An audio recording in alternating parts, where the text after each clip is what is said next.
সুন্দর করে কথা বলার 7টি উপায়। 1. হাসি মুখে কথা বলা শিখুন আর শরীর ভাষার দিকে নজর দিন। 2. বাংলা ভাষায় সুন্দর করে কথা বলার সময় আঞ্চলিকতা পরিহারের চেষ্টা করুন। 3. কথা শুরুর আগে কি বলবেন তা গুছিয়ে নিন, প্রয়োজনে টুকরো কাগজে লিখে নিন। 4.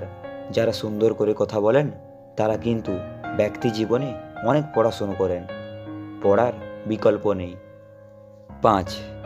আপনি পেশা জীবনে যার মতো হতে চান তাকে অনুসরণ করতে পারেন। ভিডিও থেকে তাদের মতো করে কথা বলা, বাক্য ব্যবহার আর শব্দ প্রয়োগে আয়ত্ত করুন। 6.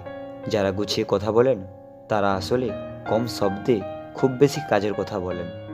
কথা বলার সময় জটিল বাক্য ব্যবহার করবেন না। 7.